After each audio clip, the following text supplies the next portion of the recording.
Donc nous allons voir comment traiter des données de catégorisation avec SensoMiner. Donc je vais récupérer le jeu de données sur ma page internet, données, je pense où ils sont.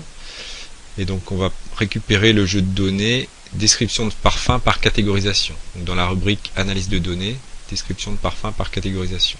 Je clique droit avec la souris, enregistrer le lien sous, et je vais l'enregistrer sur le bureau.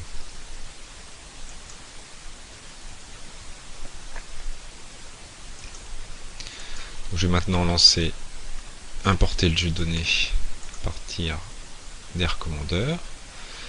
Donc cette fois je vais utiliser le menu déroulant de FactoMiner en faisant FactoMiner import data from text file.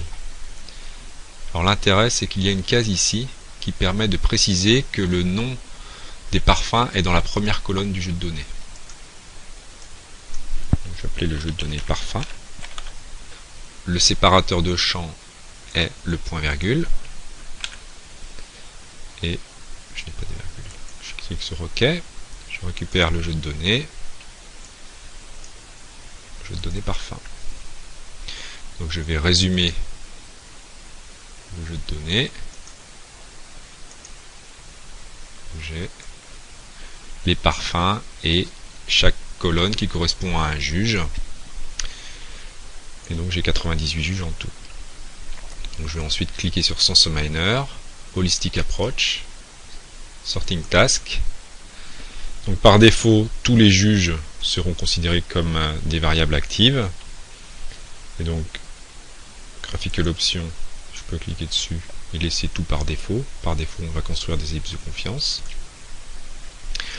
Alors, quelque chose d'important ici, c'est le séparateur de mots pour faire l'analyse textuelle. Par défaut, on a mis un espace, qui n'est pas vraiment visible ici, mais qui est l'espace qui est souvent utilisé pour séparer les mots.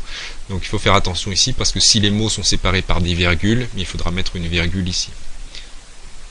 Et ensuite, je clique sur Appliquer. Et voici les résultats. Donc le graphe avec les parfums et les ellipses de confiance autour de chacun des parfums.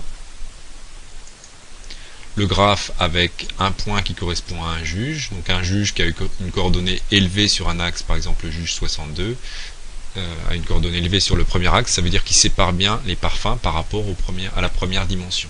Mais par contre, il ne sépare pas du tout par rapport à la deuxième. Le juge 31, lui, sépare bien, au contraire, les produits sur la deuxième dimension, mais pas sur la première. J'ai ensuite un graphe avec les parfums et les mots, qui est très difficile à lire parce qu'il y a énormément de mots. Si chaque juge a fait environ 5 groupes de parfums, eh bien on va se retrouver avec 5 fois 98, c'est-à-dire à peu près 500 mots, ce qui est très important et donc très peu lisible ici. D'où l'intérêt de faire un graphe consensuel qui sera bientôt disponible dans SensoMiner.